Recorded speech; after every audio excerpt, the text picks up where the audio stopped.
এর পরের যে ম্যাচটা আছে নর্থ ইস্টের সাথে, তো সেই ম্যাচটা কি হতে পারে? তো আপনাদের সমর্থকদের কাছ থেকে এক বাক্যে উত্তর চলে আসবে, ম্যাচটা ড্র হতে চলেছে। তো আগের সমস্ত ম্যাচগুলোর যেরকমভাবে চলে এসছে বা সেগুলোর স্ট্যাটিস্টিক্স দেখলে এটাই মনে হবে যে হ্যাঁ, এই ম্যাচটাও বোধহয় ড্র হতে চলেছে। এটার একদিকে যেমন অসুবিধে রয়েছে, সেরকম একদিকে সুবিধেও আছে। আপনি যদি কোনো বেটিং অ্যাপে টাকা লাগান যে ম্যাচটা কী হবে, ড্র হচ্ছে, আর পরপর যদি ড্র হতে থাকে তাহলে আপনি কোটিপতি হয়ে যেতে পারেন। যাকে মজা করছিলাম, মজার বাইরে বেরিয়ে এখন বিষয়টা এরকমই দাঁড়িয়ে গেছে। পরপর ম্যাচগুলো ড্র হয়ে গেলে বিষয়টা মজার দিকেই চলে যাচ্ছে, এরকম একটা ব্যাপার আর কি। তো নর্থ ইস্ট কীরকম প্রতিপক্ষ দেখুন, এই আইএসএলে যেরকম প্রতিপক্ষরা রয়েছে সেই তুলনায় কম্পেয়ার করলে কিন্তু নর্থ ইস্ট বিশাল কোনো কঠিন প্রতিপক্ষ যাকে হারানো যায় না, বা মুম্বাই সিটির মতো খানিকটা যে এতটা বেগ দিয়ে দেবে এরকম ব্যাপারটা নয়। কারণ লাস্ট মোহামেডান ম্যাচেই সেটা দেখা গেছিলো, মোহামেডান কিন্তু ম্যাচটা চাইলে জিততেই পারতো। এবং আগের যে নর্থ ইস্ট ম্যাচটা আমরা ডুরান্ড কাপ ফাইনালে হেরেছিলাম, সেই ম্যাচটাও তো আমরা জিততে পারতাম। আমরা যদি এই রকম মানসিকতায় না আসতাম বা ওভার কনফিডেন্ট না হতাম যে নর্থ ইস্ট কোনোভাবে গোল করতে পারবে না, এবং ক্যাজুয়াল অ্যাপ্রোচটা আমাদের না থাকতো, তাহলে হয়তো ওই ম্যাচটাও আমরা জিতে যেতে পারতাম। তবে নর্থ ইস্ট অনেকটা কনফিডেন্ট হয়েই নামবে এই ম্যাচটায়, কারণ আগের ম্যাচেই এরা এই মাঠেই আমাদেরকে কিছুদিন আগেই একটা ম্যাচ হারিয়েছে। যদিও 90 মিনিটের রেজাল্ট হয়নি, তো সেই ম্যাচের মতো খেলা হলেও কিন্তু ম্যাচটা ড্র হওয়ার সম্ভাবনাই বেশি থাকছে। এখন মোহনবাগান ম্যাচটা কীরকমভাবে খেলবে সেটা কিন্তু আগে থেকে প্রেডিক্ট করাটা খুব মুশকিল। যদি আগের ম্যাচগুলোর মতোই মোহনবাগানের ফর্ম থেকে থাকে, সেরকম কোনো উন্নতি না হয়ে থাকে, তাহলে কিন্তু ম্যাচটা কি হবে আগে থেকে বলা যাচ্ছে না। তো মোহনবাগান যদি আগের জায়গাগুলোকে চেঞ্জ করে, ভুলগুলো ডেভেলপ করতে পারে, তাহলেই কিন্তু এই ম্যাচটা জেতার একটা সম্ভাবনা রয়েছে। আরও ভালোভাবে বললে যে আমাদের এরকম হয়েছে ডিফেন্সের ভুলে আমরা গোল খেয়েছি অনেক ম্যাচেই। তো ডিফেন্সকে কম্প্যাক্ট থাকতে হবে। লাস্ট ম্যাচের ডিফেন্স যেরকম খেলেছিল সেই রকম কম্প্যাক্ট ডিফেন্স থাকতে হবে। আর আমাদের স্ট্রাইকাররা গত ম্যাচে পয়েন্ট ব্ল্যাঙ্ক রেঞ্জ থেকে মিস করেছে। দিমি মিস করেছে, কামিন্স মিস করেছে, লিস্টন মিস করেছে। তো এই মিসগুলো যদি না হয়, বা আগের ম্যাচগুলোয় যেগুলোতে আমরা গোল করতে পেরেছি তো সেই রকম ফিনিশিং থাকে, তাহলে আমরা এই ম্যাচটা জিততে পারি। তো দুটো জিনিসই একসঙ্গে থাকতে হবে। এতগুলো যে ম্যাচ খেললাম তাতে লাস্ট ম্যাচের যে ডিফেন্সটা ছিল সেই ডিফেন্সটা রাখতে হবে, এবং আগের ম্যাচগুলোতে আমরা যেরকম অপোনেন্টের পেনাল্টি বক্সের মধ্যে ঢুকে গিয়ে গোল করে দিয়ে আসছিলাম, সেই রকম গোল করার মানসিকতাটাও বা গোল করার ফিনিশিংয়ের পারফেকশনটাও থাকতে হবে। তবে গিয়ে আমরা পজিটিভ রেজাল্ট আশা করতে পারি। আমি ফালতু কথা বা আশার কথা বলে লাভ নেই যে মোহনবাগান নামবে, মোহনবাগান জিতে বেরিয়ে চলে আসবে, এরকম কথাবার্তা আমি বলবো না, কারণ টিমটা এখনও প্রপার শেপে আসেনি। তো আগে একটা ম্যাচে তো অন্তত দেখতে হবে যে টিমটা প্রপার শেপে খেলছে, প্রপারভাবে খেলছে, যেরকম ডিফেন্সটা সলিড রাখছে, সেরকম অ্যাটাকটা জোরদার রাখছে, তবেই তো গিয়ে বলা যায় যে হ্যাঁ, টিমটা একটা শেপে এসছে।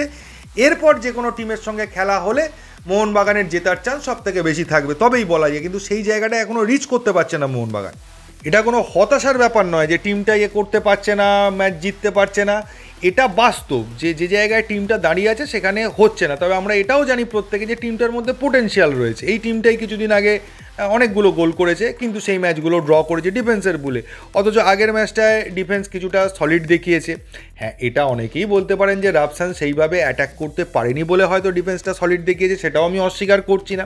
তবে ডিফেন্স সলিড রেখে যদি অ্যাটাক করতে পারে তাহলে ম্যাচে তো ভালো রেজাল্ট হবেই, এটা থেকে কোনো ব্যাপারই নয়, বা এটাতে কোনো বাধার জায়গাও নেই। আর নর্থ ইস্ট এরকম টিমও নয় যে যাদের বিরুদ্ধে আপনাকে 90 মিনিট একটা পাগলের মতো লড়াই চালিয়ে যেতে হবে। নর্থ ইস্ট আগের ম্যাচের মতোই খেলবে, যেরকম খেলেছিল, কাউন্টার অ্যাটাক বেস খেলবে। তারা আমাদেরকে অ্যাটাক করতে দেবে, এবং আমাদের ডিফেন্সটা যখন হাইলাইন হয়ে যাবে সেই সময় তারা কাউন্টার দেওয়ার চেষ্টা করবে। এই কাউন্টারটা মারাত্মক ফাস্ট হবে। তো এই কাউন্টারটাকে যে কোনোভাবে আটকাতে হবে। আর আগেও বলেছিলাম, আগের ম্যাচেও আগেও যখন নর্থ ইস্টের সঙ্গে খেলা হয়েছিল, যে পেনাল্টি বক্সের বাইরে থেকে এদের কিন্তু একটা টেন্ডেন্সি আছে দুম করে শট তুলে দেওয়ার।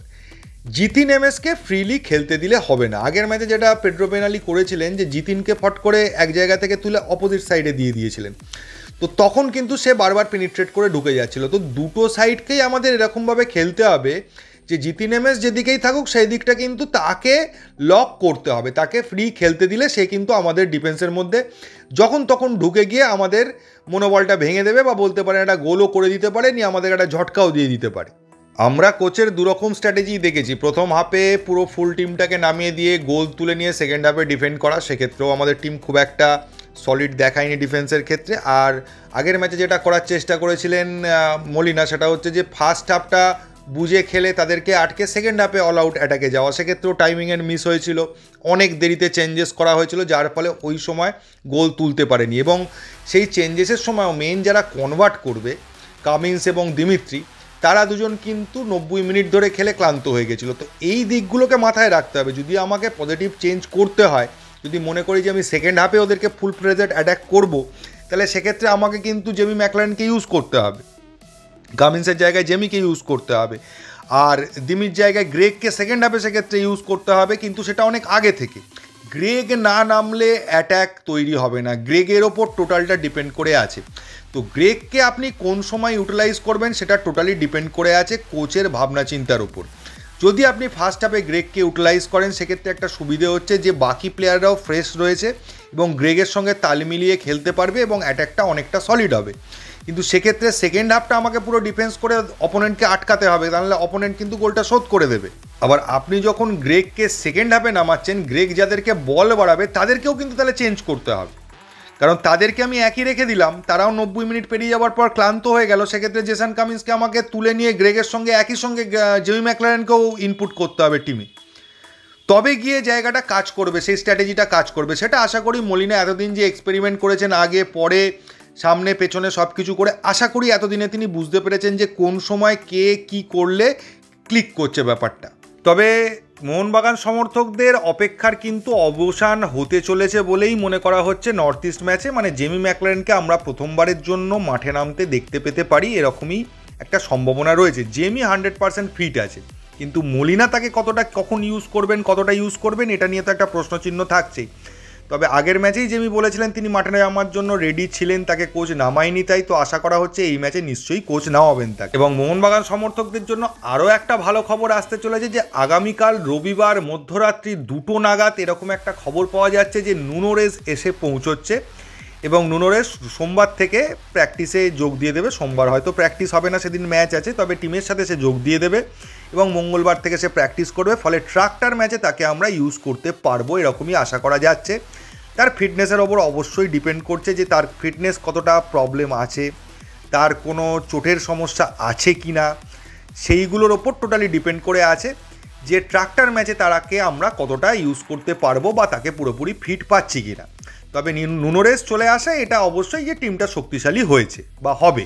তবে আমি এই ম্যাচটাকে বদলার ম্যাচ হিসেবে দেখতে চাই না, কারণ এই মুহূর্তে মোহনবাগান টিমের যে অবস্থাটা রয়েছে, লাস্ট ম্যাচেও যা দেখেছি, তাতে কতটা সে বদলা নিতে পারবে সেটা নিয়ে একটা প্রশ্নচিহ্ন সমর্থকদের মনেই রয়ে যাচ্ছে।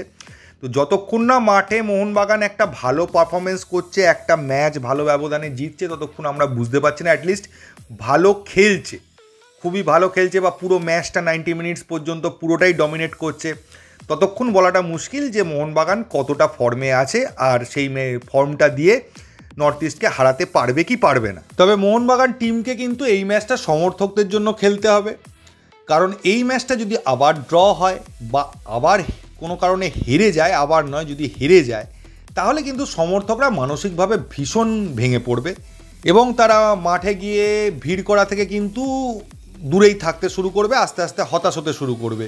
তো এই জায়গাটা যেন তৈরি না হয়, এই জায়গাটা মাথায় রেখে মোহনবাগান টিমকে খেলতে হবে। আজকে মোহনবাগান টিমের জন্যই তাদের সমর্থকরা আর সমর্থকদের জন্যই মোহনবাগান টিম এই জায়গায় পৌঁছেছে বা এই জায়গায় রয়েছে। তো এই দুটো জিনিসকেই প্যারালাল করতে হবে। সমর্থকরা যেমন মাঠে গিয়ে মোহনবাগানের জন্য হার জিত ড্র যাই হোক গলা ফাটাবে, সেরকম টিমকেও এটা ভাবতে হবে, তাদেরকেও সমর্থকদের রিটার্নে কিছু দিতে হবে, একটা জয় দিতে হবে, তবেই সমর্থকরা এনার্জি পাবে পরবর্তী ম্যাচগুলোতে গিয়ে আবার মাঠে গলা ফাটাতে। তো এই ম্যাচটা আমার মনে হয় মোহনবাগান টিমকে তাদের সমর্থকদের জন্যই খেলতে হবে এবং সেটাই খেলাটা উচিত বলেই আমার মনে হয়। তো এই ভিডিওতে এইটুকু। যদি ভিডিওটা ভালো লাগে প্লিজ চ্যানেলটাকে সাবস্ক্রাইব করবেন। থ্যাংক ইউ, ধন্যবাদ এবং জয় মোহনবাগান।